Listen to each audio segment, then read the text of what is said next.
afternoon. My name is Brian Lantz. We're recording this because of a difficulty in getting a YouTube connection, so this will be posted for people. This is just to apologize to our audience on YouTube who are trying to watch this live. So when you see it, you'll see it, and that'll be later today. I'm here to give a quick political update, and then I'll be introducing Kesha Rogers, who will be our main speaker today. And so I'll just go ahead and proceed here. Of course, we're reporting from Houston, Texas. But I want to report that we were up on Capitol Hill this week in Washington, D.C.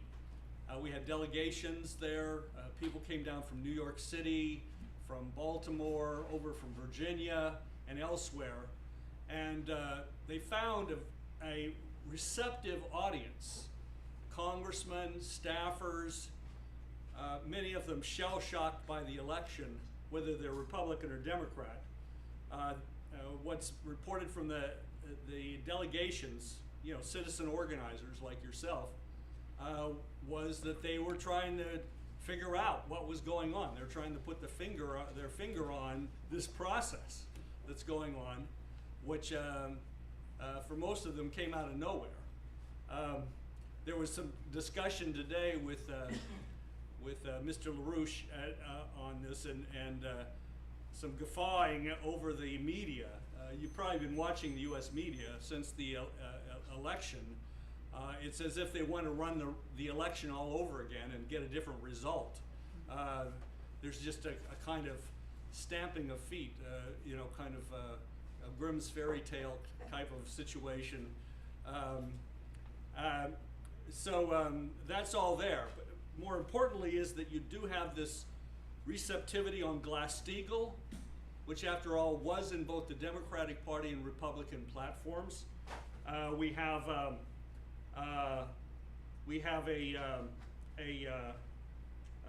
the statements of Elizabeth Warren, Bernie Sanders, saying that they are willing to work with the incoming Trump administration on Glass-Steagall, on creating jobs, infrastructure, and so forth to revive the U.S. economy in the Rust Bucket and across the nation as a whole. Tim Ryan of Ohio, Democrat, has announced he's going to run against Nancy Pelosi to head the Democratic Party in the U.S. Congress. We'll see how that unfolds, but he's making the point that there's now fewer Democrats in the elected Democrats across the country than at any time since Reconstruction. That this has been ongoing, a decimation of the Democratic Party, and it's only accelerated with the election results, which of course place both the House and the Senate in the hands of the Republican Party. Now our approach is, of course, above the parties. We have to create we got to pull the nation together around a prospect of economic development. But I think it's really important. Helga was emphasizing this. Helga LaRouche has been emphasizing this, that this election was not, was not thrown by the Federal Bureau of Investigation, by the FBI. This was a global strategic shift that's in process, and it's continuing throughout the entire transatlantic region, both sides of the Atlantic, in the United States, in the European nations, Germany, Britain, and so forth. We have the Brexit vote in Britain. We have a similar process underway, different sort of process, but similar in Austria and so forth. France, the current Prime Minister of France has 6% popularity rate.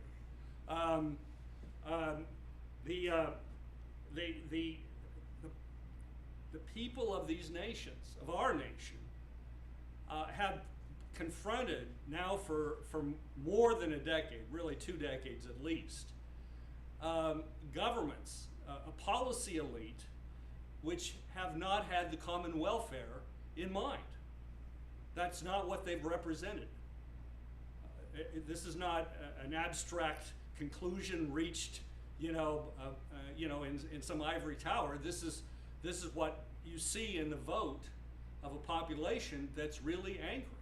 That's really angry at what's happening to their families, to their communities, and to their nations. And so this question of the common good, bringing forward the common good as opposed to partisanship, there's been recent coverage, whether you've seen it or not. Bill Clinton, President Bill Clinton, a longtime discussion partner of ours, Bill Clinton was attempting to convince the Clinton campaign, Hillary Clinton's campaign, that they had to go to Ohio, they had to go to Michigan, they had to go to the Rust Bucket and campaign for people there. They had to address their real concerns, and she couldn't, and he couldn't convince them. He went there himself on several occasions. But this was just indicative of the kind of echo chamber that the Clinton campaign was in, and the media and the so-called policy elites and so forth. So Trump won in the election, and there's several points just to make them quickly, not that they're entirely new, but just to reiterate in a certain sense, but also to sum up. One, he won because he was stating explicitly in the final weeks and month of the campaign that the election of Hillary Clinton would mean World War III. And that was a real concern out there.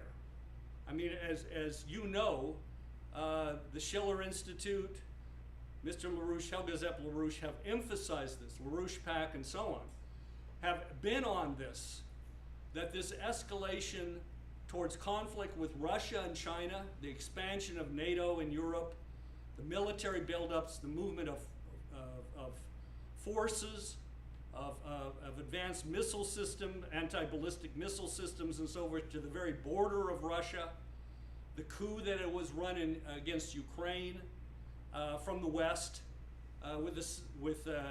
promoted from Team Obama. All of this and more was escalating the situation towards a direct confrontation. And of course there's Syria in the middle of this. And you had Hillary Clinton explicitly stating that she wanted to put and would put a no-fly zone over Syria. And as we all know, the Russian Air Force is in Syria. It is there at the request of the Syrian government officially. The Syrian government is recognized by the United Nations.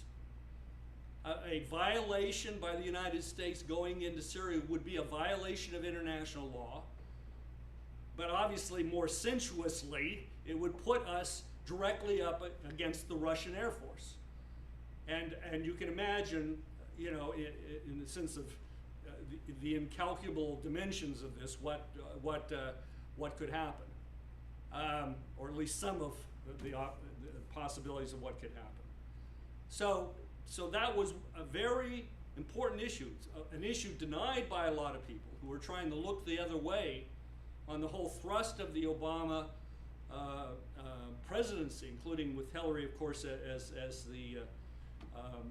at the helm at the State Department.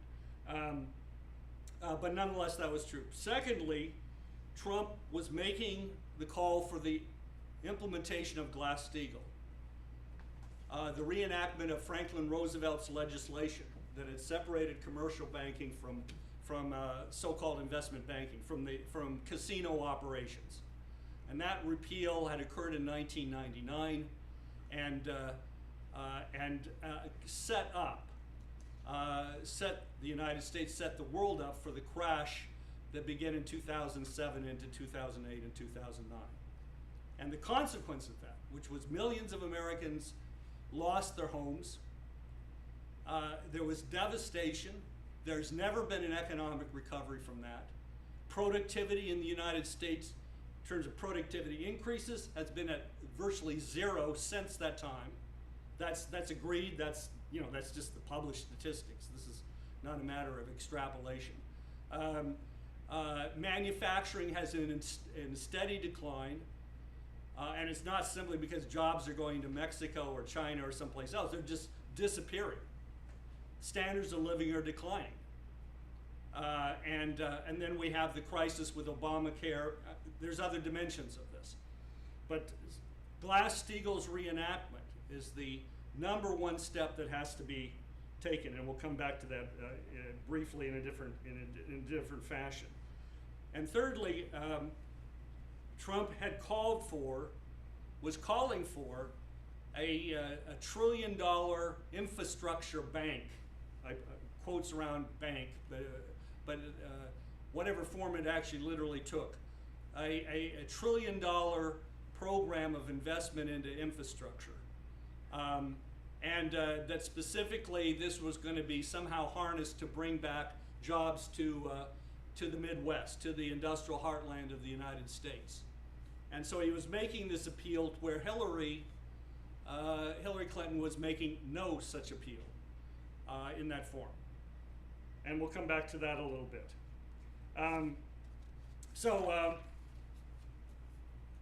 Now, in terms of this global shift, again, this process going on in the transatlantic region, this can really be counterposed, as many of you know, to what's emerged out of Eurasia, out of Asia in particular, led by China, but the BRICS nations, that's Brazil, Russia, India, China, South Africa, the BRICS combination of developing nations, the largest developing nations, China being the kind of spearhead of that in conjunction with India and Russia, in terms of large-scale infrastructure projects, a transformation, an optimism that spread from across Eurasia itself into Africa, with these large projects underway in Kenya and Ethiopia, Nigeria, South Africa, and so on and so forth. Helga LaRouche, as the founder of the Schiller Institute, spoke this last week to the 23rd National Congress of the Association of Economists of Peru, which is being held in conjunction with the APEC week, which has been underway, and the APEC summit of national leaders, which is occurring right now, this weekend, in Lima, Peru. And the title of this conference of economists from across the nation was titled "The Peru-Brazil Bioceanic Trade: The Impact of the Economy of the Impact on the Economy of the Amazon Region and the country being Peru." Most Americans are not aware of this. There is an effort underway, organizing effort, actually an agreement was reached under the Dilma Rousseff government of Brazil with the other countries in the Amazon basin for the construction of a high-speed rail system across, therefore bioceanic, from the Atlantic to the Pacific, so to speak, or the other way around, if you will, to link the nations of the Amazon basin. The first, bioceanic or transatlantic railroad, equivalent to the Transcontinental Railroad in the United States, built, initiated under the Lincoln administration. The first in South America. And the Chinese companies are taking the lead in this, and therefore the title of this conference, A Bioceanic Train, the Impact on the Economy of the Amazon Region. This is the thinking now. This is the optimism that's spread from the BRICS nations, China, and so forth. China is now, of course, the leading investor, not just the leading trading partner, but the leading investor in the countries, all of the countries of South America. The U.S. isn't even in the running. U.S. companies don't even measure up at this point, which is very unfortunate, and it's not necessary. But there's 21 nations at the APEC summit. Japan and Russia are going to make, in particular, they've already announced they're going to be making public agreements now reached between Japan and Russia on large-scale projects into Russia's Far East, that is the Pacific coast region of Russia, at the APEC summit. So all of this is going on. There's this crying need for an economic recovery in the United States that goes to the question of the common good.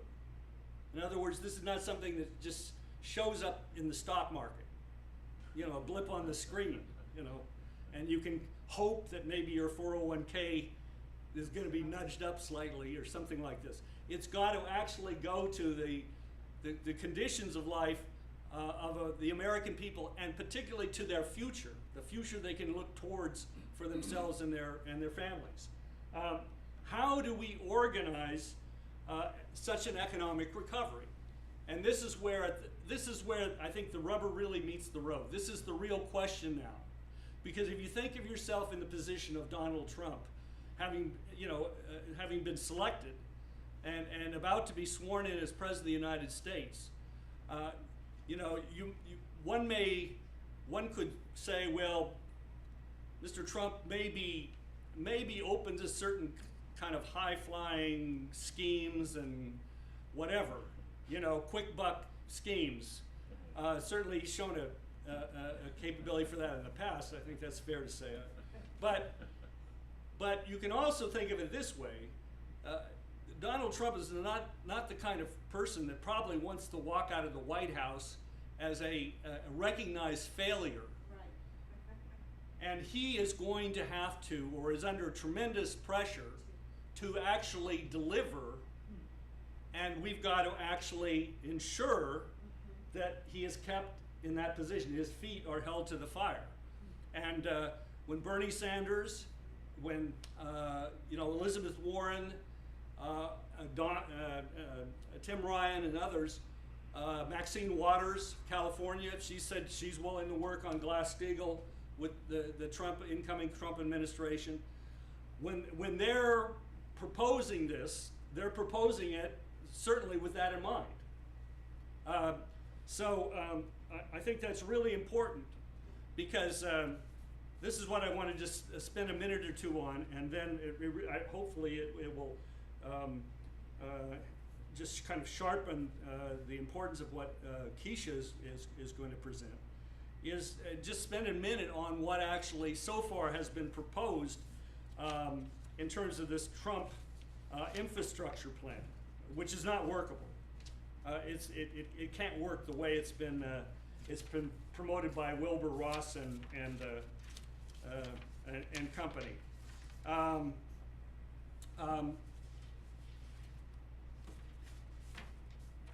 The campaign released, the Trump campaign released in October, really just 2 weeks before the election, what they called a detailed report, the Trump versus Clinton on infrastructure. But it's not very detailed, it's 10 pages. And it was prepared by Wilbur Ross, who was a billionaire speculator and investor in steel mills and rust bucket investments and so forth. So he does know something about industry, but it was put together with a business professor at UC Irvine. And I'm not going to spend a lot of time going through a lot of details. It's a proposal drawn from real estate operations. So, you can imagine how this is meant to appeal to somebody, at least with the profile of Donald Trump, at least the public profile. I don't know how Donald Trump actually thinks. I don't have some, inside scoop on that. But this is as our the head of our economic bureau with the EIR magazine has put it. This is not even a public-private partnership. This is a private-private partnership. The only thing that's done here to supposedly put together a $1 trillion package by the U.S. government is that the U.S. government would offer about $140 billion worth of tax credits to hedge funds and others that were willing to invest in a infrastructure bank. So they would get back 82% of the money that they put up immediately in tax credits. You know, in other words, that they could use to write off, you know, taxes. But they would be putting up this money into this infrastructure bank, and then they would go out in the market and get others to come in with them to then, you know, bring the total up to $1 trillion, and with that, hopefully, they're not guaranteeing it, but hopefully with that, spend $1 trillion in infrastructure over 10 years. Now, Hillary also had a proposal for infrastructure. In fact, that it goes through it very briefly. Her proposal, which was $500 billion spent over 5 years, and the Trump proposal, or the proposal put out by the Trump campaign, is $1 trillion over 10 years. So you could say they're roughly equivalent. The difference is that the Hillary Clinton campaign would essentially it would be the government selling bonds to raise the money, which would then be spent for infrastructure. Well, it would be selling bonds to hedge funds. It would not be, you know, it would add to the national debt under conditions where we were already, because of all the wars and everything else, we already have a massive debt.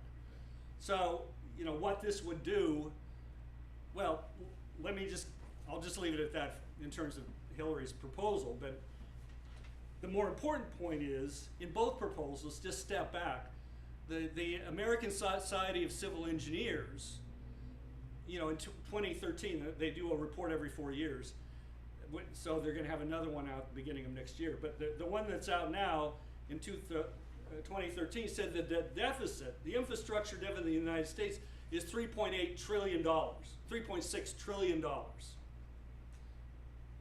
trillion or 500 billion, whatever, doesn't add up. And if you're going to spend that money over 10 years, by the time you get done spending it, the infrastructure deficit's going to be as much or more.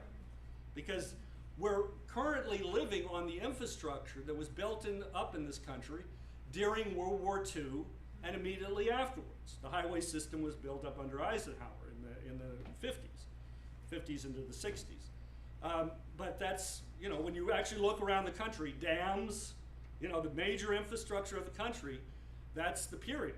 So we're talking about infrastructure that's 50 years old or older. Secondly, most importantly, is these programs, because of their nature, do not address the critical component of productivity, increasing productivity. We've got to expand the pie for there to be more pieces or bigger pieces to go around. We have to grow the actual physical economy of the United States. I'm just going to concentrate on the Trump plan because that's what's in play. The way in which the Trump plan will work is that this private infrastructure bank, in which has been invested in by hedge funds and speculators and so forth, will then decide their projects based on where they can make money. Well, you know, what does that depend on? It depends on user fees. Where can we get the money back? In other words, this is not going to address the lead in the water in Flint, Michigan, right? Because the income base in Flint, Michigan isn't there to pay for, you know, an overhaul of the entire water system of the city, and similar cities elsewhere around the country. I don't know how extensive it is, but they just found that the water fountains here in Houston in the city hall, a number of the water fountains have lead levels 30 times higher than EPA, you know, allowances, allowed levels. So they're having to turn off a number of these water fountains for the time being. You know, that's not a solution, obviously.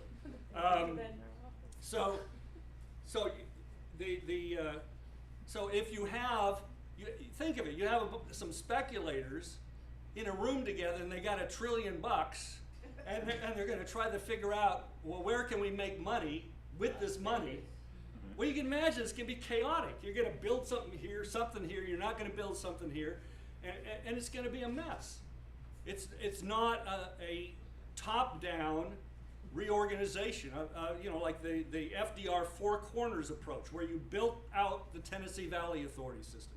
You built out the Grand Coulee system and created the aluminum industry as a byproduct, and so on and so forth. The Hoover Dam.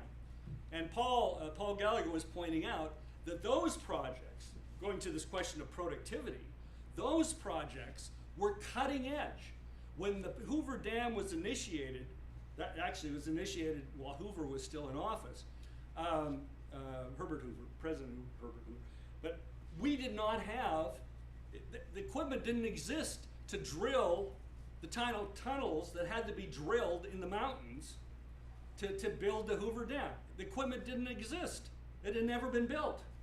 It had to be, you know, it had to be designed, you know, the materials had to be developed, the metallurgy, the, you know, machine tools, had to be, all of it had to be built up. And the Tennessee Valley Authority was, again, the scale of it, not just the scale, but the kind of modernization involved in, the kind of modernization required by the federal government, saying these are the criteria. If you want to contract for this project with us, these are, you know, we're setting these standards. You have to meet these standards. It was a forcing mechanism for rapidly upgrading a workforce, right, that had been through more than a decade of collapse, you know, in terms of living standards, in terms of skill levels, been out of work. Younger workers had come up without work, right? So they didn't have skills and so on. So this approach of Trump, or proposed by the Trump campaign, is not going to generate the kind of infrastructure that the country critically needs.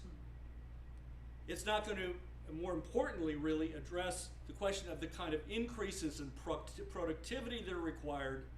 It's simply going to try to fix potholes and the similar kinds of things.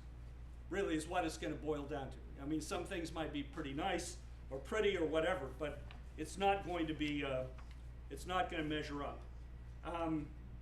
I'd also point out that the New York Times had this article, Trump-size idea for a new president, build something inspiring. And this proposal by one of the staffers at the New York Times goes through a whole set of projects, including a high-speed maglev rail corridor costing $100 billion in the northeast part of the United States. It includes the California high-speed rail. It includes the Texas bullet train from Dallas-Fort Worth to Houston, and then maybe building that out into the Texplex, you know, triangle between Dallas and Houston and San Antonio and Austin.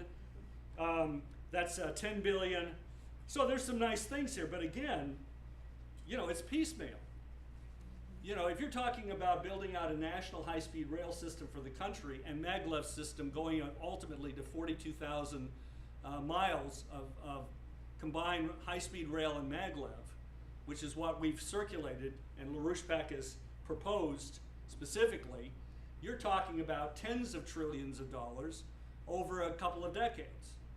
Now, just a final point on this in terms of user fees, the reason why nothing big is going to be built with $1 trillion in terms of this scheme from the Trump campaign, from Wilbur Ross and so forth, is that if you were actually building out large projects that take 10 to 20 years, well, there are no user fees for 10 to 20 years. You know, you don't get on a train that's not going to be finished, you know, for 10 years, right? You don't get on and pay your, you know, for your ticket, right? So those projects are not even going to enter into the equation because there's no immediate payoff. There's got to be immediate payoff. Where's the return? Where's the return, right? In terms of the magic of the marketplace. So this is where Hamilton and LaRouche come in. This is why, first, Glass-Steagall. You have to put Wall Street out of its misery. You know, corporations, the idea of corporations, and this goes back before the founding of the United States, but the idea of incorporation is that the individuals incorporating are given certain protections, you know, from personal liability, that is their person, you know, if the company goes under, their personal, you know, resources aren't taken, you know, assuming that they haven't engaged in criminal activity, you know, if it's just failed for whatever other reasons. Various protections are given to a corporation under law, whether under Louis XI or more recently, you know, under U.S. law. But it was done in exchange for the fact that the corporation was going to be doing activity that was in the long-term vital national interest of the nation. That was the trade-off. You know, it wasn't that you just incorporate a company, you know, to build Las Vegas casinos and you get tax breaks for building casinos to rip people off, you know, and send them home impoverished. That's not the concept. Or, you know, houses of ill repute, or, you know, or drug dealers, or, you know, medicinal marijuana factories or something in Colorado. That's not the concept. Wall Street has nothing to do with the idea of the American system. So you take Glass-Steagall and you're cutting off the casino from the government guarantees that were set up with the repeal of Glass-Steagall. You know, Goldman Sachs is now a bank with the same standing as a normal commercial bank here in the state of Texas, protected by the FDIC, you know, capable of a bailout. When Goldman Sachs has virtually no deposit base in terms of ordinary depositors, and was not a FDIC guaranteed bank up until 2008, 2009. When to save them from bankruptcy, they were converted into a deposit-taking bank, at least on paper. I mean, that's just some of the history. You know, you can go back and look at it. This was part of the bailout scheme.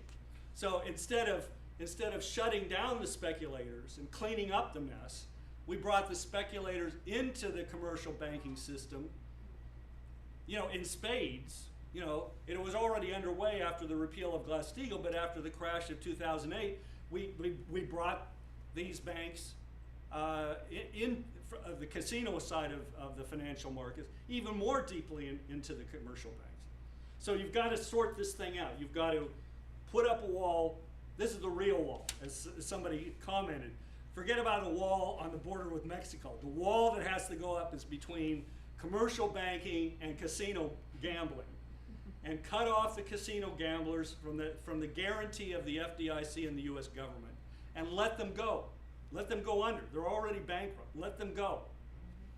And stabilize traditional banking, you know, for the future of the country, for industry and agriculture and home lending and this kind of activity. That's the first step. Secondly, as you're doing that, you set up a national bank, whether it's a literal national bank or something like Roosevelt created, the Reconstruction Finance Corporation, which served as a body that lent credit, created credit out of thin air, so to speak, and lent it for projects like the Tennessee Valley Authority, and hundreds of thousands of miles of roads, and sanitation plants, and 40,000 government buildings, and all the other things that were done in the course of the economic recovery under Roosevelt.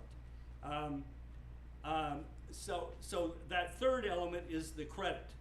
The fourth element, and that's credit. Credit, what is credit? Briefly, credit is the government is creating credit and extending it to finance projects based on future productivity. How did we get out of the Depression? We were flat broke. How did we get out of the Depression? How did Roosevelt suddenly invest in all these things? It wasn't a matter of just printing money. You know, you could drop them from a helicopter. You know, that doesn't get you the Tennessee Valley Authority, right? So, you know, this is the Hamiltonian methodology, which launched the country after the American Revolution. That's what it goes back to. And of course, Isaac Roosevelt, the great-great-grandfather of Franklin Delano Roosevelt, was one of his closest allies in this project. So this is what we have to come back to. The fourth point, which Kesha is going to take up, is the most important because it is the only way that you really address this issue of productivity. And that's a science and technology driver. What LaRouche calls his fourth law, these 4 points, Glass-Steagall, national bank, national credit, and the science driver, are derived from Hamilton and Hamilton's approach, and by derivation from Roosevelt. So I'll leave it there and turn it over to Kesha. Let's welcome Kesha here.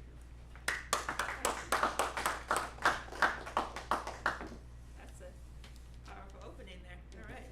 Made my job pretty easy. Hello, everyone. I'd like to welcome you all. I'm Kesha Rogers, and I see some new faces and happy to have you here. I've been working with Mr. LaRouche for about 15 years now, and I am a part of his National Policy Committee. I'm also a former candidate, for those who may not be familiar, for U.S. Congress, and I was a nominee twice for the U.S. Congress on the Democratic ticket as a LaRouche candidate, and also I ran in 2014 for the U.S. Senate. And I think just to take up, first of all, I mentioned my campaigns because the emphasis of those campaigns was to unify the nation.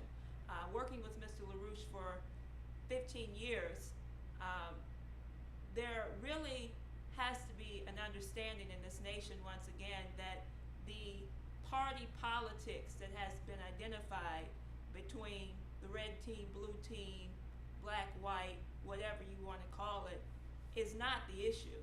The issue is, just as Mr. LaRouche has defined, is a question of a fight over the creative powers of the human mind versus the British policy of human beings being nothing but slaves and animals, and the bestialization of the culture and the population to deny the access to the types of true productivity that we're describing.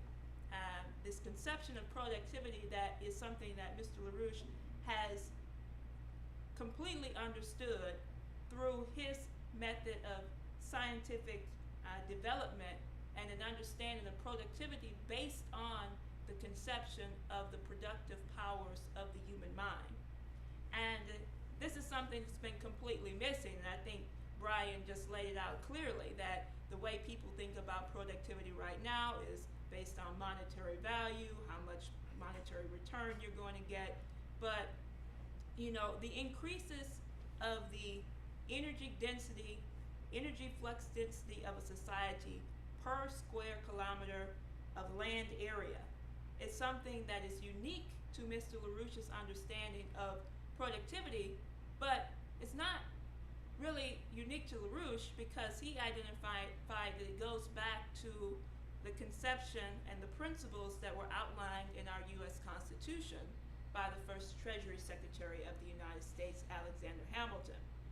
And it's something that we have long gone away from. There's been very small periods throughout our nation's history where you have actually seen the commitment to this conception of increasing the productive powers of labor in your society. And we probably count them on our hands, from President Abraham Lincoln to President Franklin Roosevelt to John F. Kennedy, and also has been the key policy of Mr. LaRouche. You saw it with, I want to bring this up.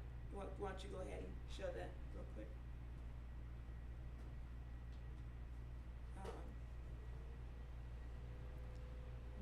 As Brian said and identified the 4 laws of Lyndon LaRouche, which are absolutely critical right now if we are going to define a new standard of economic value for the nation and for the world. And I think, I'm involved in discussions with Mr. LaRouche and his policy team almost every single day.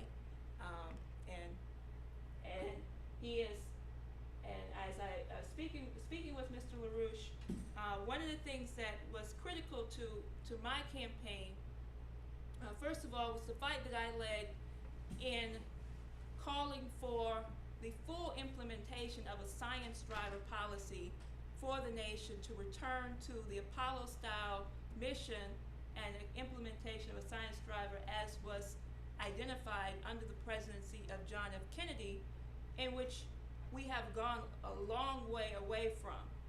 And that this wasn't a Democratic or Republican issue, this was a human issue. And this was a real factor in the destructive policy that we saw under President Obama, and why, contrary to the freakouts by many, I ran a campaign to call for President Obama's impeachment, as we had done with President George W. Bush, because the policy was to continue the bailouts of Wall Street, the continued policy for the war drive in Iraq, based on lies, the war drive in Syria, Libya, Afghanistan, which has not to this day ended. And the biggest attack on the nation was the attack on the nation's scientific capability by shutting down a commitment to not only return the United States to the most scientific driver, which is essential for the nation, and which all nations, many nations are taking up right now, which is a return to the moon, and to put forth a science driver that was going to increase the capability, productive capabilities of the nation. That was an egregious attack, and it was an attack that could not be withstood, or should I say, could not be tolerated, pardon me. Now, where are we today? So today, as was defined and was stated earlier, the election that you just had had nothing really to do with Donald Trump, the newly elected president himself. What it had to do with, as Mr. LaRouche defined, that there is a global shift underway in the world. Most people are completely oblivious to it. They have no idea of what has taken place, and they want to put this and focus it on a U.S. election process. But as was stated, how are you going to explain the fact that you have had a dismantling of our steel industry, our coal industry, a dismantling of our productive industries throughout the Rust Belt, throughout Wisconsin, Ohio, Michigan, these various areas, and that the problems in terms of economic collapse facing the people of this nation have not been addressed, and they haven't been addressed for a very long time, and people stood up just as they did in Britain during the Brexit vote and said, we have to think about our children, our grandchildren, we have to think about the future of our nation. We cannot tolerate austerity policies any longer. Whether or not you want to say that that's what is happening in the United States, that's exactly what it is. It's a policy of austerity, of population reduction to reduce the productivity of society. And that's been something that Mr. LaRouche has waged a fight against for the last 50, 60 years now. And I want to go through a little bit of that in a moment. And just kind of go back to why Mr. LaRouche's policies right now are the only thing that can actually redefine a new system of international relations, a new system of relations among human beings, which develop a conception of economic progress in a way that was defined under the principles of the foundation of our U.S. Constitution, the preamble to our Constitution, and which were instrumental in the writings and works of the first Treasury Secretary Alexander Hamilton. And I just wanted to show again, these are the 4 laws of Lyndon LaRouche, which cannot be compromised around. And I think, you know, as was stated, many people have heard the mentioning of the title or the legislation, the law of Glass-Steagall. And people know that Glass-Steagall is something that we've been on the streets nonstop fighting for, calling for as the banking separation, shutting down Wall Street, shutting down the derivatives, the casino economy, and that this is something that was actually taken up by both parties in the both parties' platforms, congressional and the Democratic and Republican Party platform. It also is in both houses of Congress, and it is something that, first of all, is a non-optional solution, and it's something that can't be compromised or tweaked. As Mr. LaRouche has defined, Glass-Steagall has to be reenacted and reinstated just in the terms that were set forth by President Franklin Roosevelt in 1933, and those in Congress who helped to enact that. And it really is not a piece of legislation in and of itself where you pass Glass-Steagall, but you're going to have to wipe out a lot of speculation. Bankers have to go to jail. You have to have an entire Pecora style, this was Ferdinand Pecora, the Attorney General under President Franklin Roosevelt, who held some bankers, J.P. Morgan and others, to the fire. And that has not yet to be done under the current administration, under President Obama, nor was it done under President Bush. And so what I want to develop here is that these are not just a string of abstract singular events or pieces of legislation, but that they have to be a part of an interconnected system and a unified process, and that interconnected system in the defining of a national banking policy, where we've seen the results of this in many cases, as I said, with the development of the Apollo mission, the development in the use of federal credit for that, for long-term development. First starting with the development of the greenback for the transcontinental railway system under President Lincoln, and in other cases, so on, and under President Franklin Roosevelt with the TVA and the creation of the Reconstruction Finance Corporation. All of these were different developments of the National Credit Program and National Banking System set forth by the first Treasury Secretary Alexander Hamilton. But these things would not have been really possible without an interconnected system of realizing that first of all, you have to start with a top-down conception of the nature of man. What is it that identifies us, which is completely unique and different to unique to the human species, right? That's different from any other animal on the planet. And I want to take up, fusion energy, because this is bigger. This is just kind of a sketch outline here, but it's bigger than just an energy process, and I think it's important to look at that in the establishment of Mr. LaRouche's 4th law, where he calls particularly for the adoption of a fusion driver crash program. He states the following. He says, quote, the essential distinction distinction of man from all lower forms of life, hence in practice, is that it prevents the means for the perfection of the specifically affirmative aims and needs of human individual and social life. Therefore, the subject of man in the process of creation as an affirmative identification of an affirmative statement of an absolute state of nature is a permitted form of expression.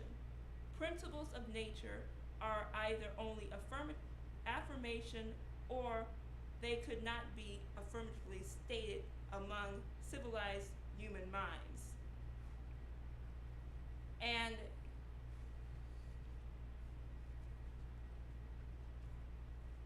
it's kind of interesting because you have to sit back and think about that, because you're just thinking like, okay, well, what does that have to do with the science driver crash program?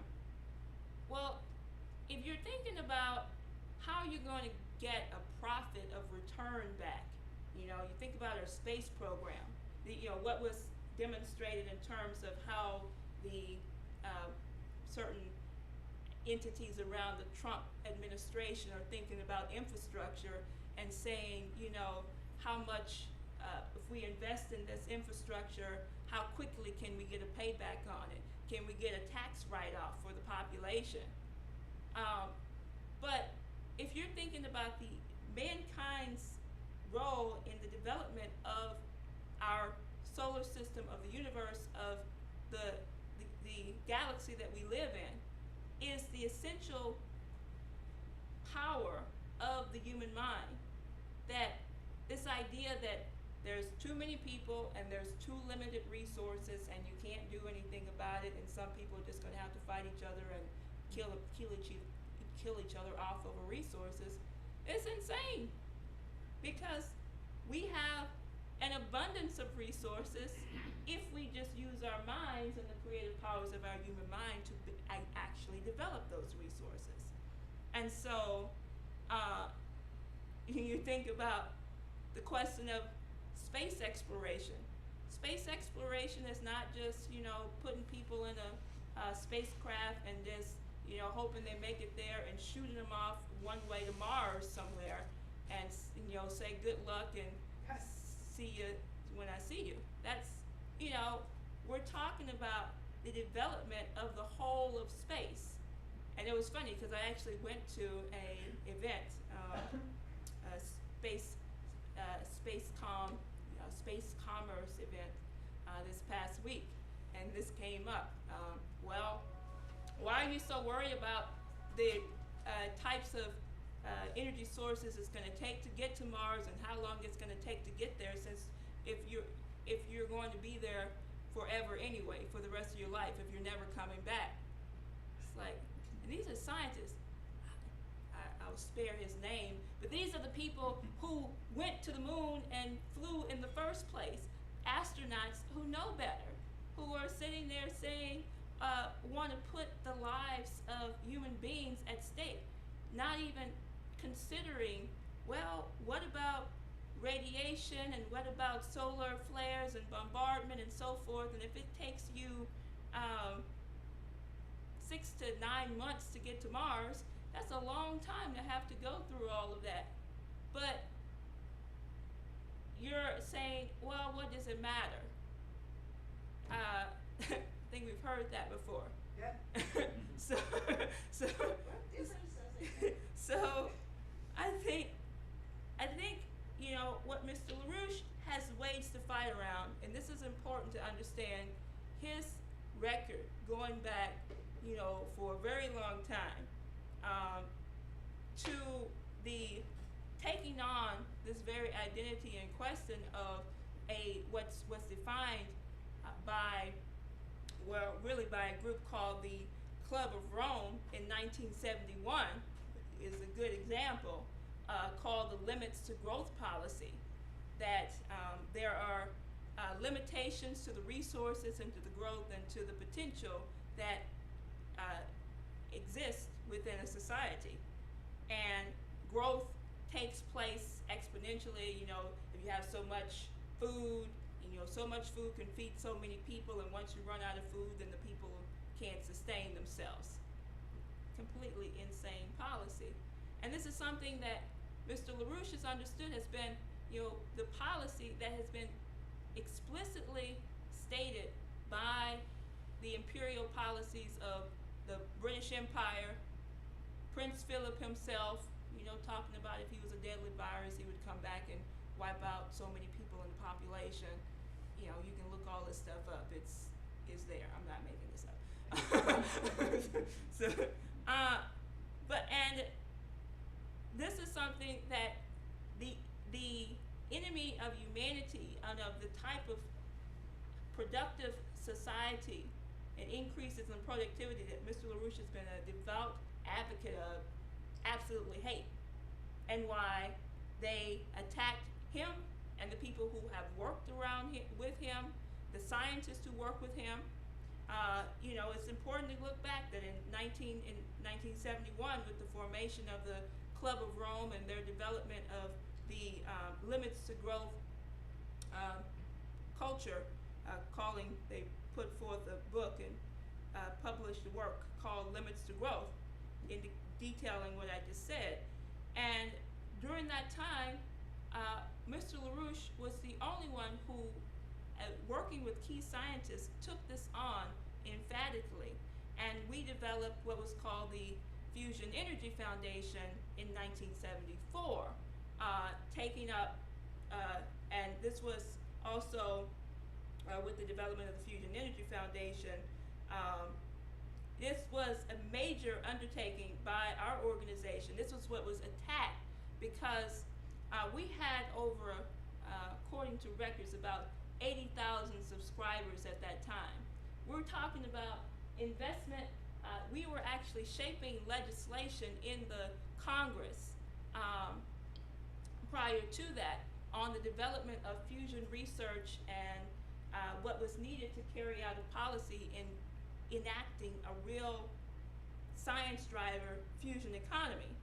And of course that was completely attacked, and I won't go through the whole story, but most people know LaRouche was railroaded into prison. The Fusion Energy Foundation was shut down because under the Bush senior administration, they did everything in their power, when Lyndon LaRouche was making international headwaves to make sure that his policies had to be killed on hand. And, if they could have, they would have killed him because they wanted to make sure that he and everything that he represented was stopped. And this was even during the period of during the Fusion Energy Foundation. You had very strong works and collaborations that developed between Mr. LaRouche and his wife with the German-American space pioneer Kraft-Erika. And Kraft-Erika took on and recognized the uniqueness of the fight that the LaRouches and our organization were waging scientifically, and what it really was that was presented by this Zero Growth Club of Rome society.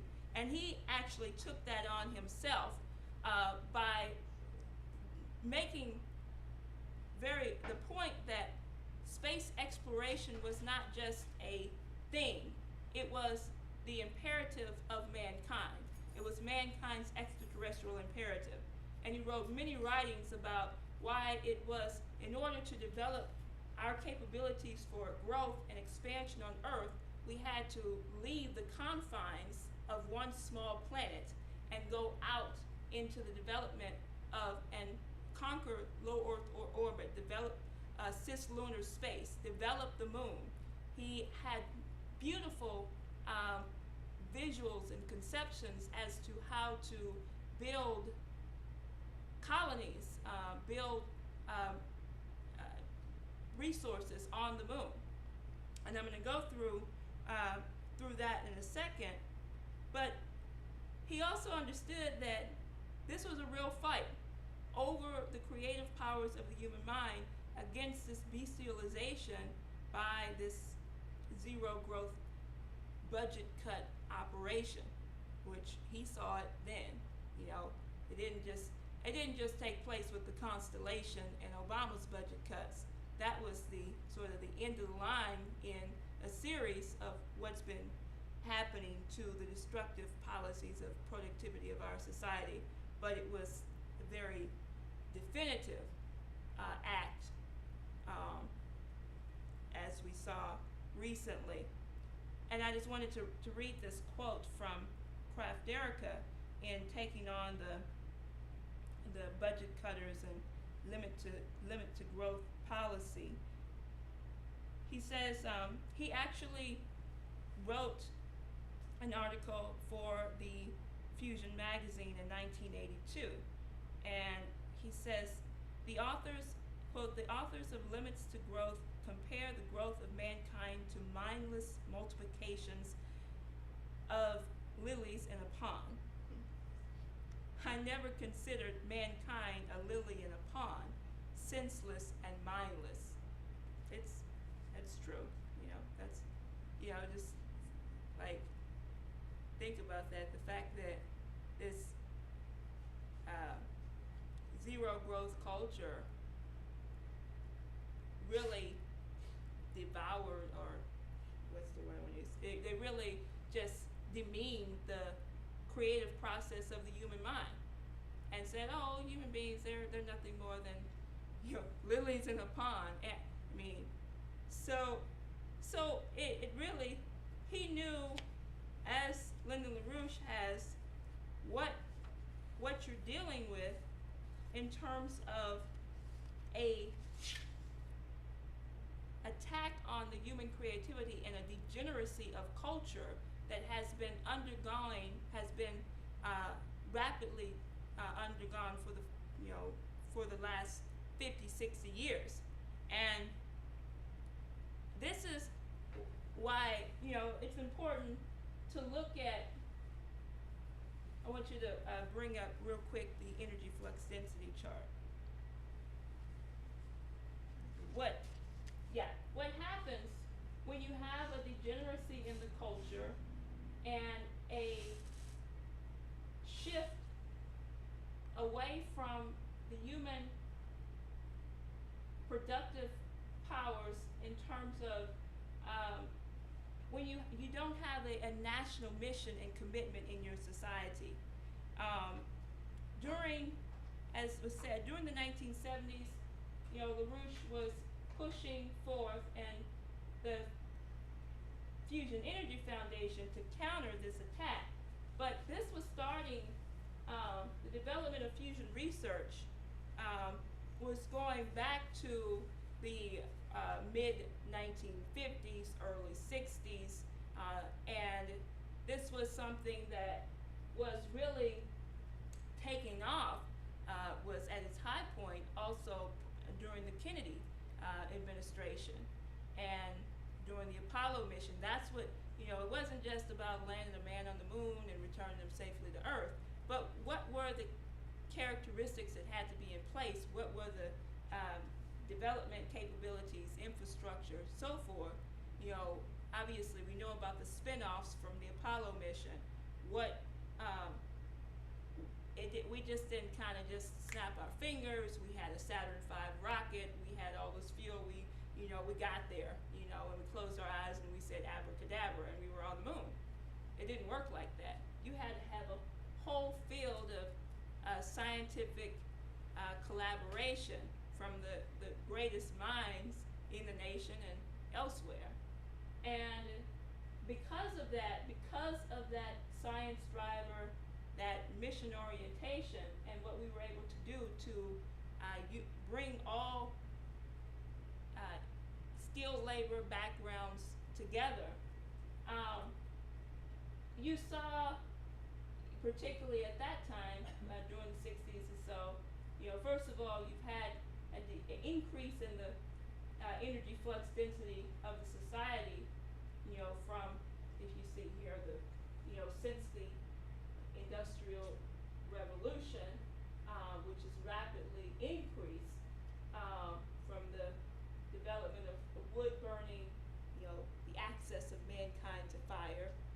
say, the Promethean principle of man, to the coal, to oil and gas, natural gas, and during the period of around 1975, you really start to see a petering off of that increase in the productivity of these energy-dense resources of fuel.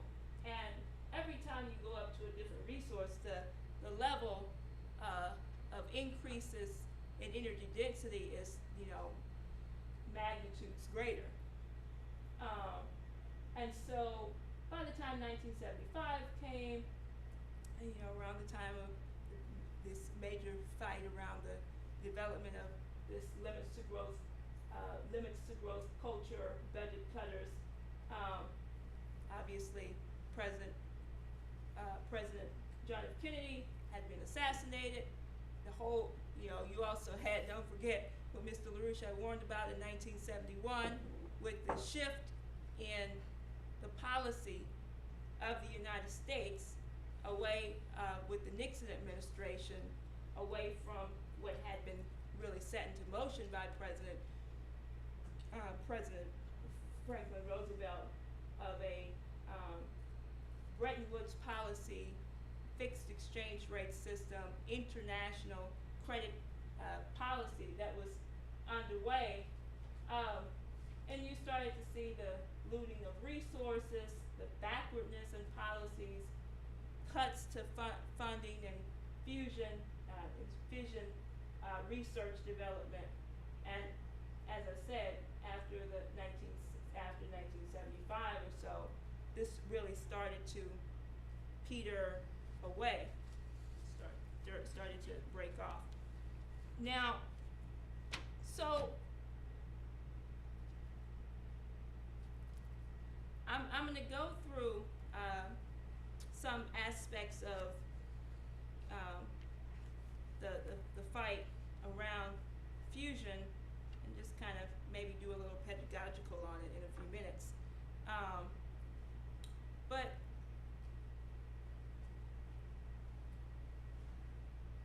where are we today? Okay, we've seen that the increases in the needs as the population has continued to grow, and the need for an abundance of resources in terms of what is needed to sustain a growing population of 7 billion people, plus the potential for 10 billion or more, cannot exist in a society that actually wants to go back to the Stone Age, that actually wants to go back to resources of, going back to wood burning society. And, it's and the fact that that has been the policy, when President Obama said, we don't need to go to the moon, been there, done that, we don't need to develop fusion research. What was the policy for fusion? We don't need no fancy fusion. And why do people need air conditioning?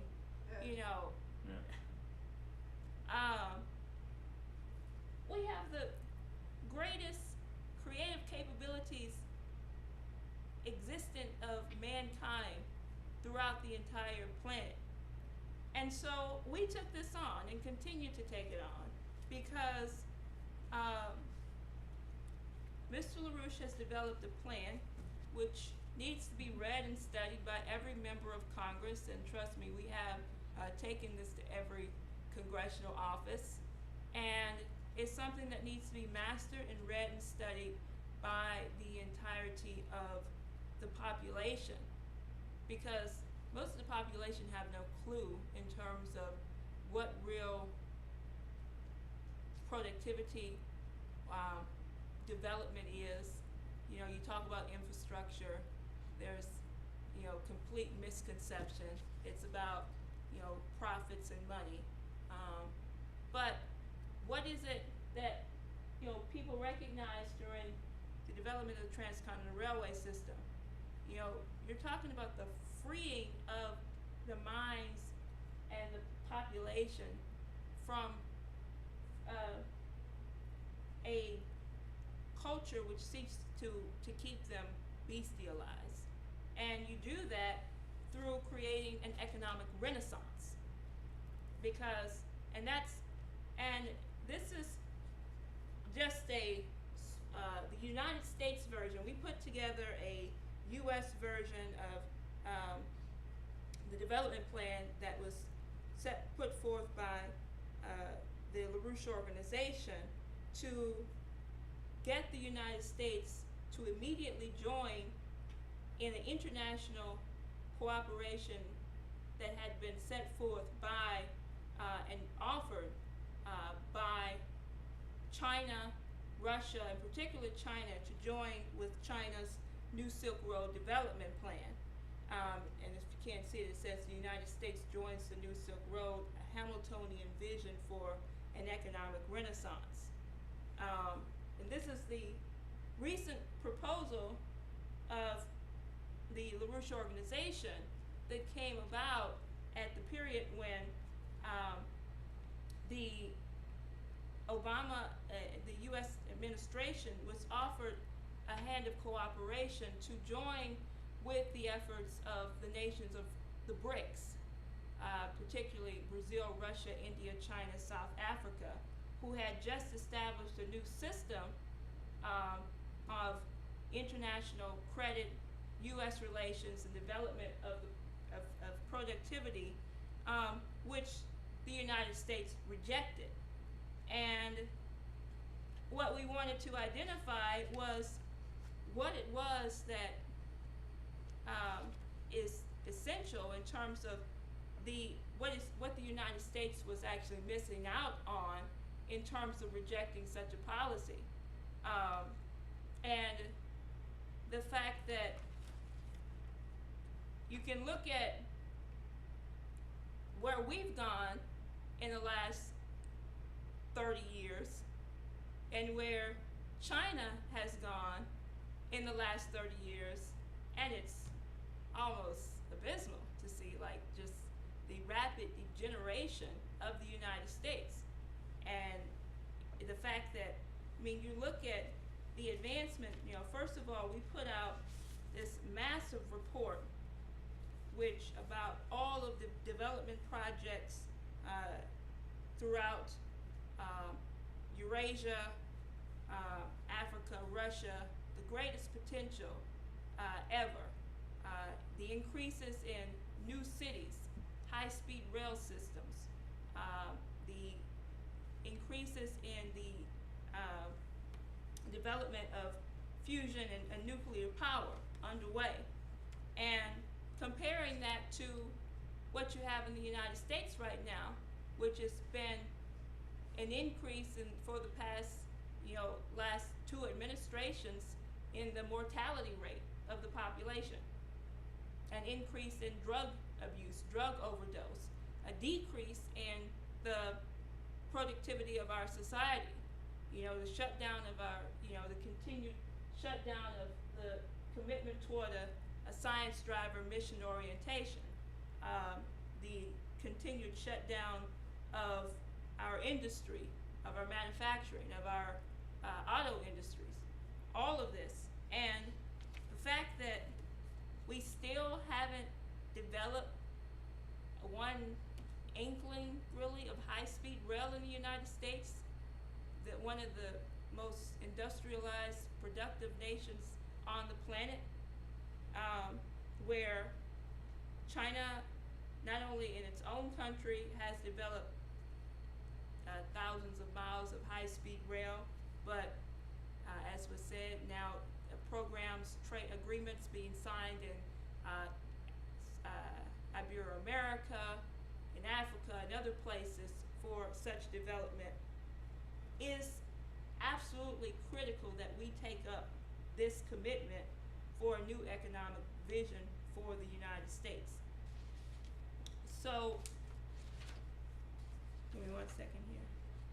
And I do want to say, if you don't already have a copy of this, this is extremely important, so you can talk to me after and I can tell you how you can purchase or get a copy of this report, because it will make you optimistic about, if we do our job right, how we can build this country up like you've never seen it built before.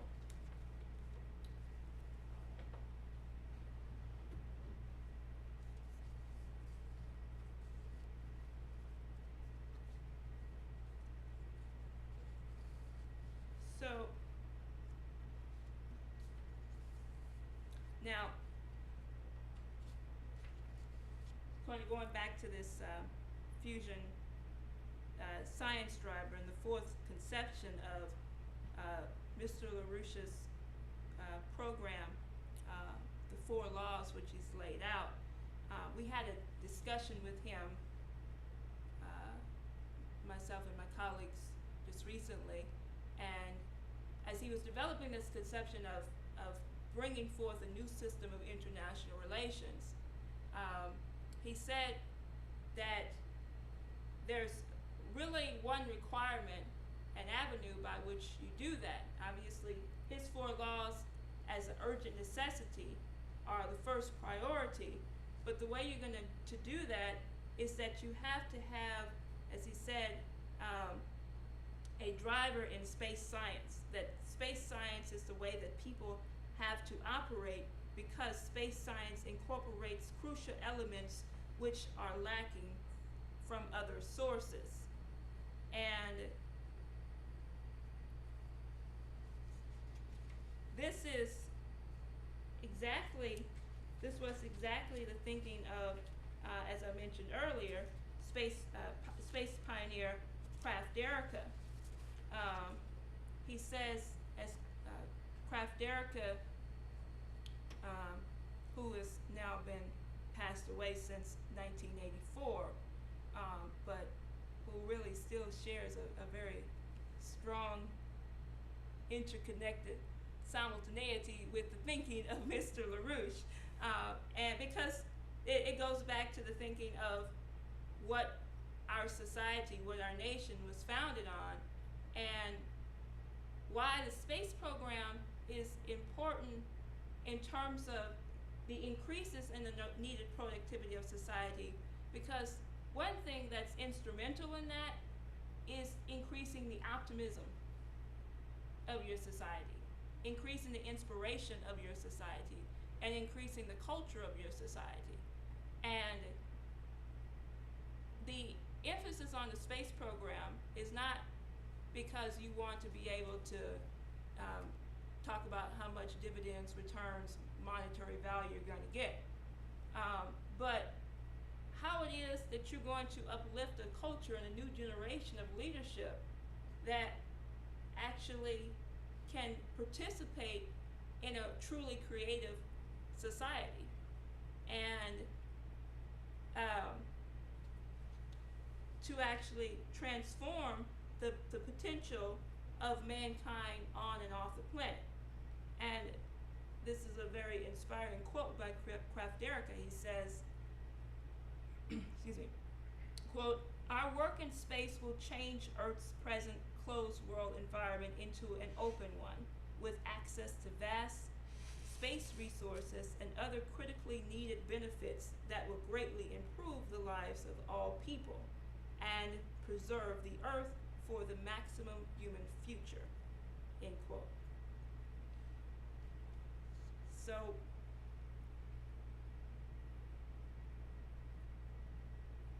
how do we get access to those resources except through the highest commitment to a national human science driver program, which absolutely requires a fusion crash program, as Mr. LaRouche is calling for, because the obsolete means and methods by which we have invested into space travel up until this point really can't function for what we need for the interconnected international relations and system that's required.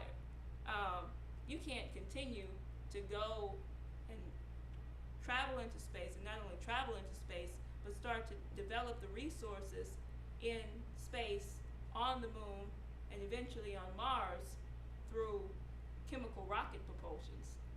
You know, as it's just not going to work.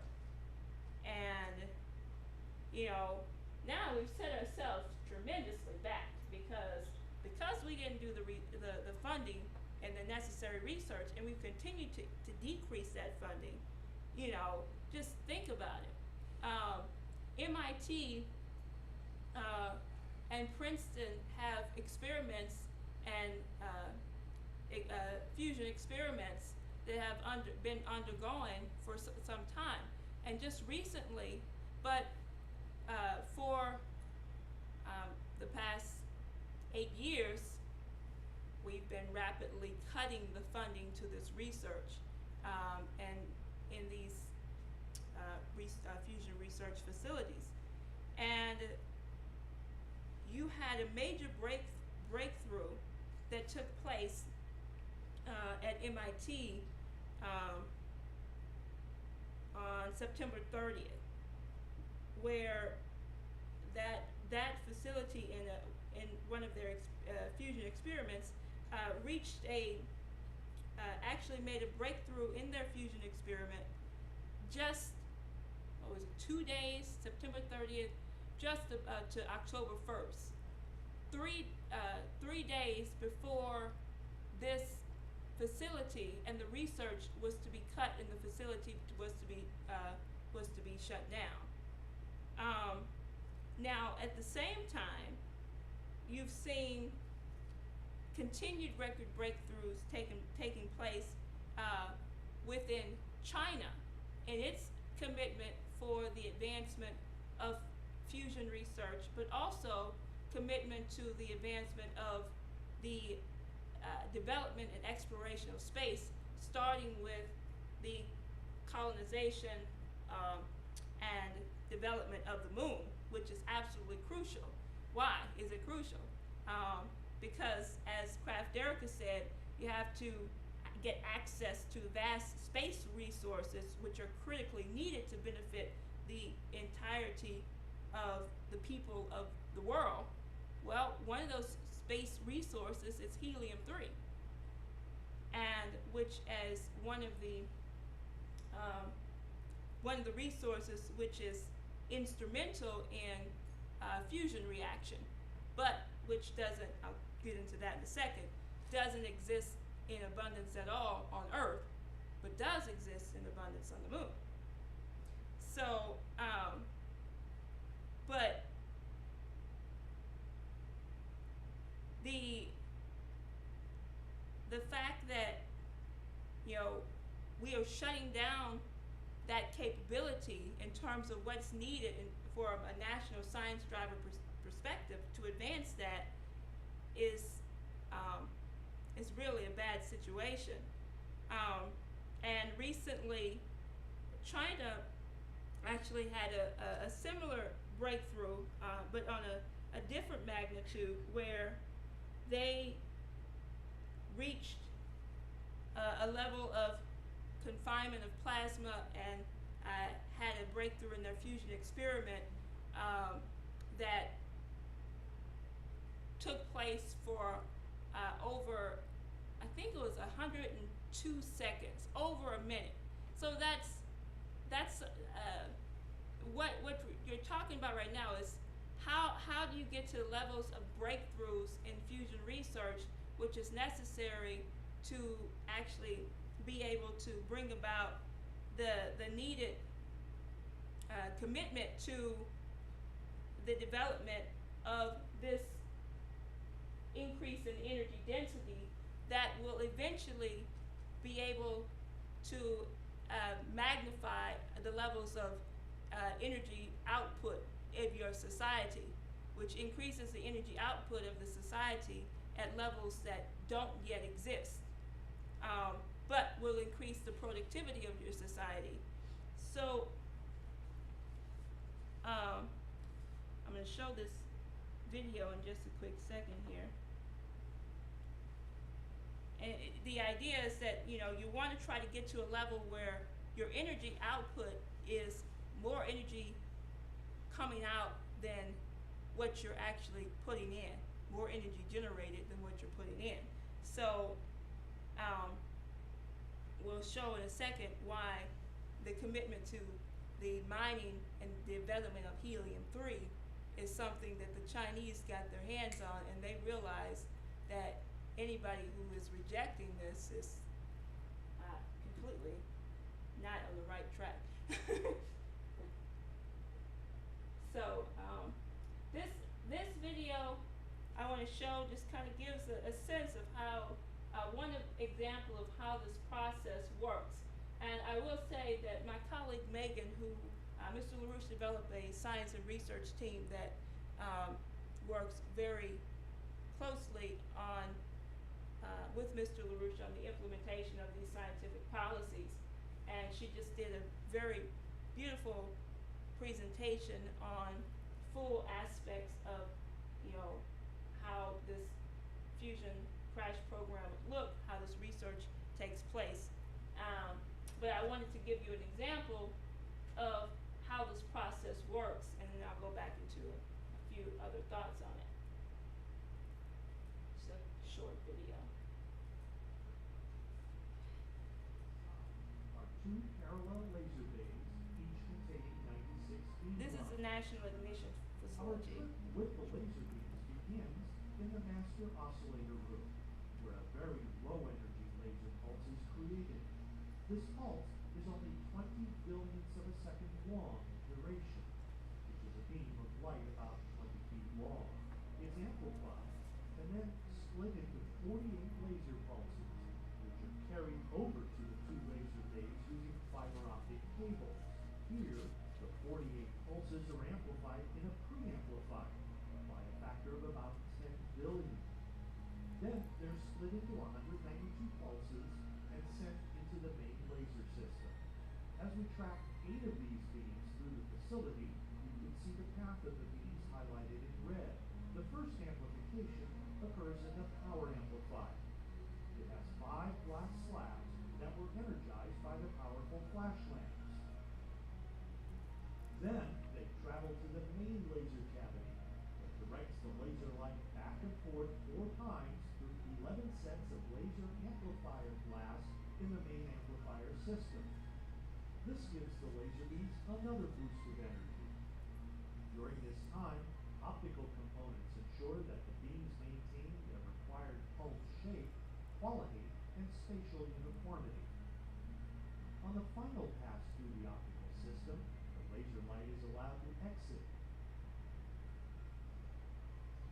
and travel back through the beam lines and up to the power amplifier once more to pick up even more energy before heading down the long stretch to the switch yard. In total, the energy of the laser beams is increased a quadrillion times as they travel more than 1,500 meters from the master oscillator room to the target chamber. In the switch yard, the parallel bundles of beams are rearranged into a conical configuration. That's so they can be focused into the center of the target chamber and onto the target assembly. The assembly holds the spherical fuel pellet containing hydrogen. Here you see the 8 beams split into 2 groups of 4 beams each, one group traveling up and the other traveling down, heading toward equidistant entry ports on the target chamber. Finally, the beams pass through the final optics assemblies, which convert the original infrared laser light to ultraviolet.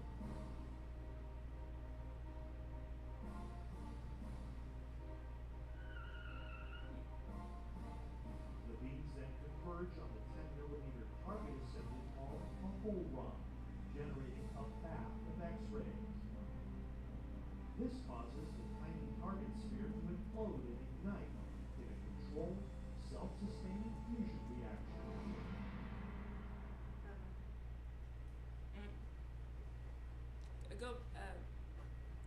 You can put that down, and then I want you to put that energy chart up again real quick.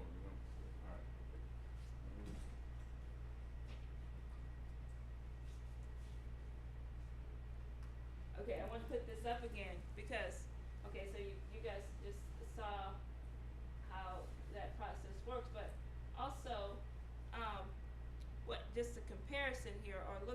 what is the level of energy output and density that you actually have in comparison with the fusion, fission, and natural gas reaction. So the output and energy generated from a fusion reaction is 100 times greater than a fission reaction. And a fission reaction, you know, when you look at how magnitudes different this is 100,000 times greater than a oil, natural gas energy output. And that's important to kind of you know, it's kind of hard to visualize. And I think we had some other demonstrations before, like if you had, you know, so many trucks full of oil barrels, and then you had so many barrels of coal, how many hundreds of thousands of barrels of coal equal to so many oil barrels versus this one pebble of deuterium fusion reaction, which is that little small, which you just saw in that saw in the video, burst of energy through that. It looks bigger than it is. Small pebble, which is bombarded with these particle reactions, is greater energy than anything you could get from any of these levels of fusion resources. And I thought it was interesting. I actually did some work yesterday. My friend Joel back there, he'll give you an even greater class than I will, because this is his specialty, but I'm having fun. So I'm having fun because, you know, first of all, I think that, you know, what I'm describing up here is, I'm not up here because I'm a nuclear physicist or something.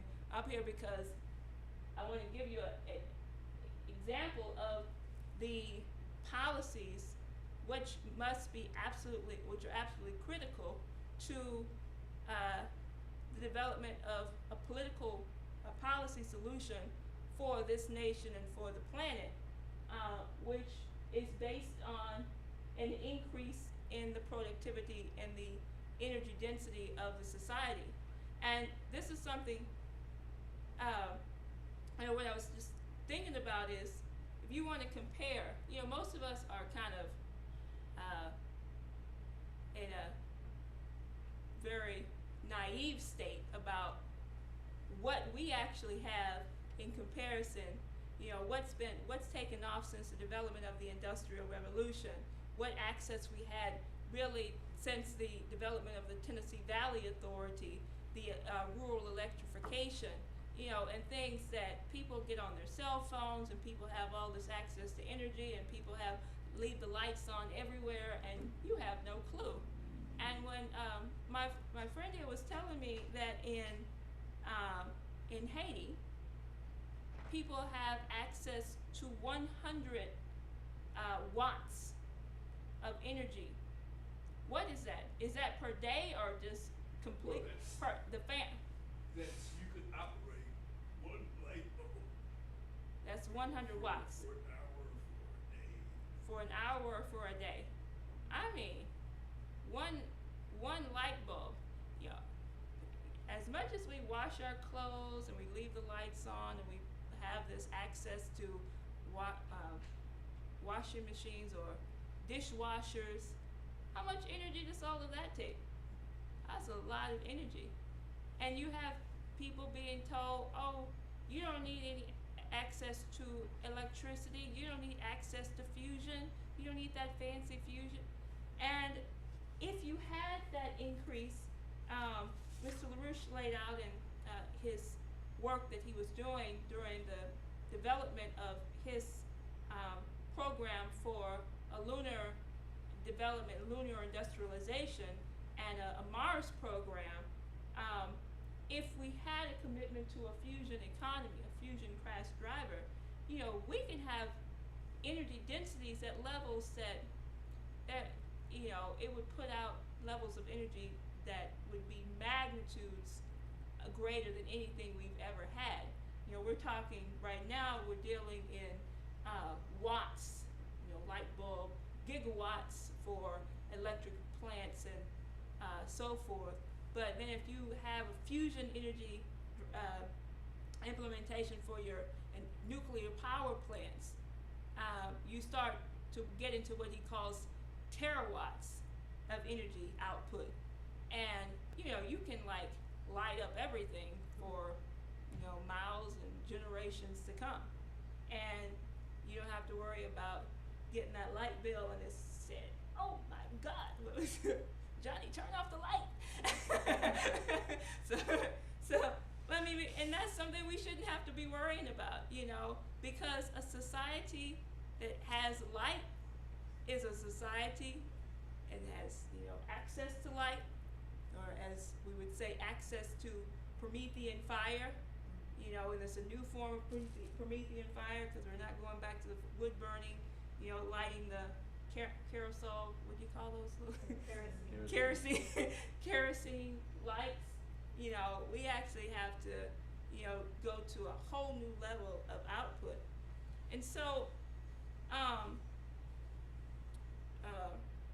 that, I'm gonna spare you my little fun demonstration here. If you wanna know, if you wanna know, how the fusion process works, we'll go through a whole another class on that, and I'll leave it to Joel. But I wanna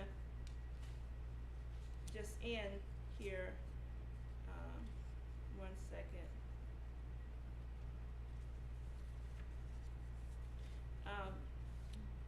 One thing I want to say is that going back to this question of a cultural transformation and renaissance is extremely important, and increasing the optimism of your society, of your culture, and you know that the space, a science driver and a mission in the exploration of space is something that's not just for, you know, one group of people, or, you know, and we're not talking about the fact that everybody's going to get up, pack their bags, and go off to the moon, or pack their bags and, you know, like some people want to do, go on a, you know, one-way tourist attraction to Mars or something.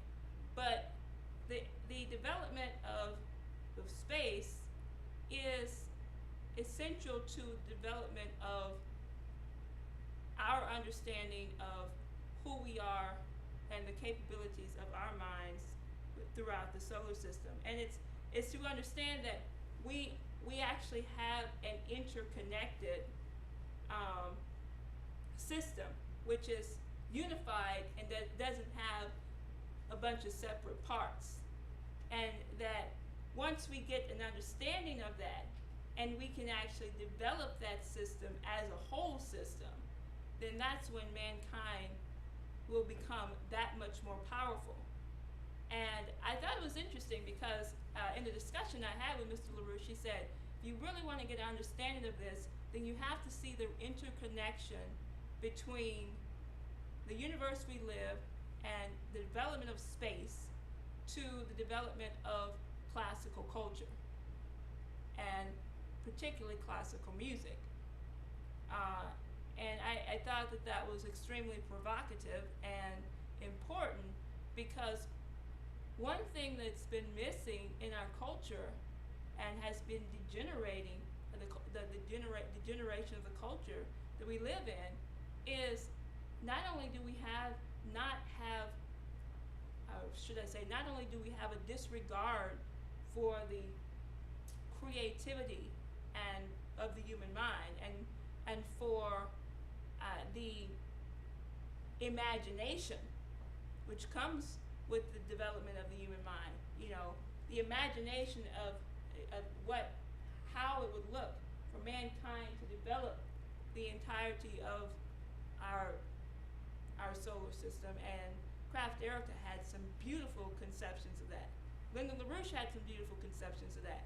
And he really brought it home and honed it into not just some far out thing about let's develop space and then that has no implications on the economic complexities of what we have to do here on Earth. But it was one and the same. The relationship was one and the same. And I think it's the same with right now.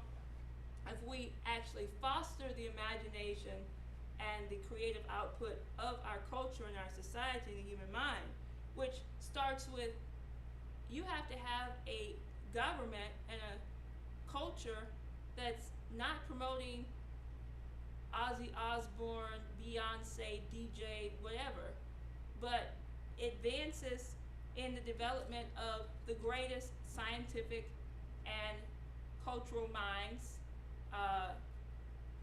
the most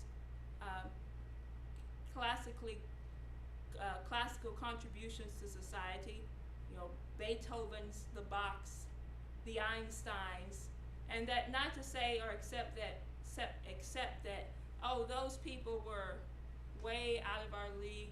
They were back then, they were of this culture, of this generation, of this type of people, but that it's universal, that the greatest discoveries by the greatest scientists such as Kepler, Einstein, and others got us the breakthroughs which, if not existed, we would not be here today. And so I think that, but it was never meant to be stopped, and we were never meant to revert back to a bestial, non-productive limitations to growth state, but always be rapidly increasing, rapidly producing our productivity. So I want to end with that by saying that I think that right now we have a new opportunity for mankind in front of us. And that opportunity is only going to come, it's not because of who's in the White House per se, but it's because we're going to be committed to a new system of international relations among nations, among people, based on the solutions that Mr. LaRouche has laid out. And there's nobody out there who is qualified or who has the scientific and economic track record, you know, that LaRouche has, and which nations, as we, you know, saw by the presentation that Brian gave at the beginning, you know, to this very day, as you know, the APEC summit is going on right now in America. You have, you know, Lyndon LaRouche, his wife Helga, are being called to put forth their solutions and their ideas, because they have been proven principle, which is the principle of a human identity, which really has been lost within the confines of the policies of our government. So I want to remind everyone before you leave to pick up one of these. We have a weekly newsletter that we are putting out, particularly in Manhattan, where this fight was developed and characterized by Mr. LaRouche around redefining a new relationship for the United States, a new conception of economic productivity based on the return to the principles of Alexander Hamilton, and really where the fight for this nation, the fight over the true conception of human beings, the fight over slavery, all of that took place, and where the nations was actually formed. So I just wanted to say that this Hamiltonian, which we named it, there's a number of issues. We've just recently put this out. I guess we're at our 11th issue now. We put them out weekly, and I think it's Victory for the Universe is a very good title, because that's what we're out to accomplish right now, and which we call on you to join us in. And for those who want more on Mr. LaRouche's 4 laws, we put out the entire policy of Mr. LaRouche's 4 laws on here as well, and you can get a copy of that. So let me just stop there. I've said a bit, and hopefully I've provoked something. I just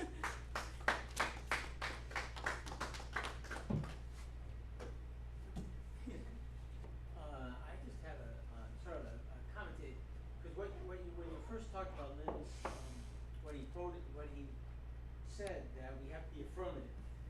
You know, I was wondering, you know, what does he mean by affirmative? And you know, and it struck me that the issue of being affirmative is to say this is the nature of man. And in order to develop man as he is intended to be, we have to make these scientific discoveries. We have to have fusion. We have to get onto the moon. We have to conquer the solar system. Because if we don't, we're going to die when the sun dies. So we've got to get this done. And that's the issue. Once you decide that's what's going to be done, then some banker that comes and tells you, oh, it's not profitable to do that. You know, you say, well, why? Well, because the system doesn't allow us to do it that way. We have to do it this way. You know, like this private partnership for building infrastructure. We have to operate within this system. You say, well, wait a minute, that's not going to let us get the job done. Therefore, we are going to change the system. We're not going to have the kind of financial system that you've been operating in, because it doesn't work. Mm-hmm. Because we have to affirm the fact that we're human beings different than the rest of what you see of life or action in the universe. So it's that kind of recognizing that the principle that underlies the beauty of the human soul in the universe is what we must make all of our quote-unquote systems serve. And if we're serving that, then the creativity of the individual is going to blossom, and the productive powers of man are going to blossom. Because if we make these discoveries, we can do it. It's like everybody that's got an iPhone has a little chip in there that I think has something like 5 billion transistors in it. Maybe 5 million, I might be exaggerating, but it has a billion.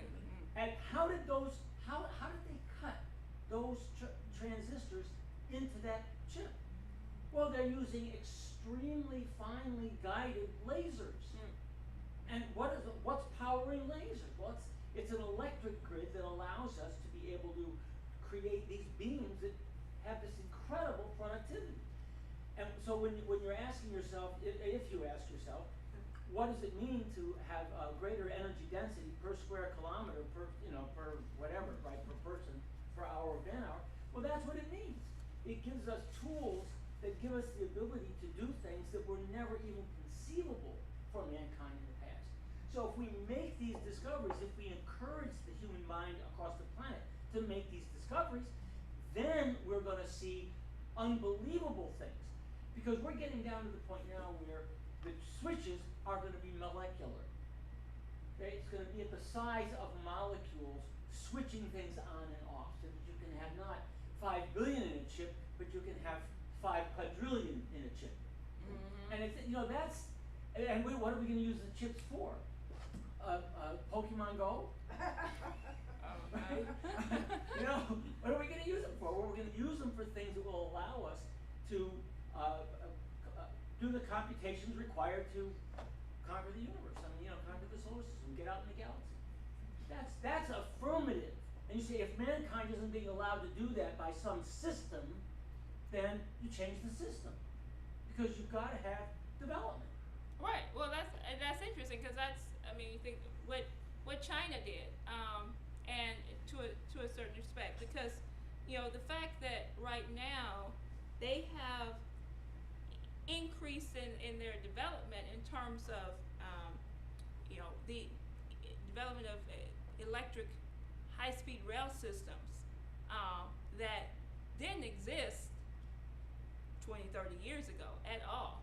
I'm giving you an idea of how rapidly, if there's no budget policy or no limitations put in the way, that if a society, if a nation commits to a policy, to a science driver, and they say, we want to lift our population out of poverty, we want to lift the whole of humanity out of poverty, then, and we're going to commit to doing that, and we're not going to allow for any setbacks and limitations to hold us back from doing that. I mean, it's very well recognized, widely recognized, that if you want to look at a nation which uplifted its population out of poverty in a very record amount of time, look to China.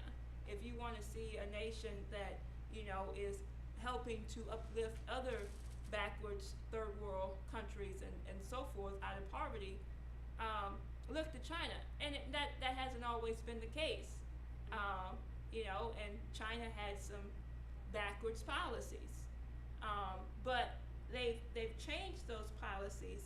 And so now what you see, you know, the conditions that I was mentioning earlier, where, you know, people, like which was described with Haiti, had access to, you know, a light bulb of energy, you know, 100 watts or something like that, with no air conditioning, no refrigeration, no nothing, that in certain areas of China, and China particularly was like that, you know, 25, 30 years ago. But now look where they are. They have rapid increases in their development for, you know, leading in space exploration, going to the moon. The move for going and doing something hasn't been done yet. The development of the far side of the moon, which no nation has yet to go to. Development of helium-3 on the moon.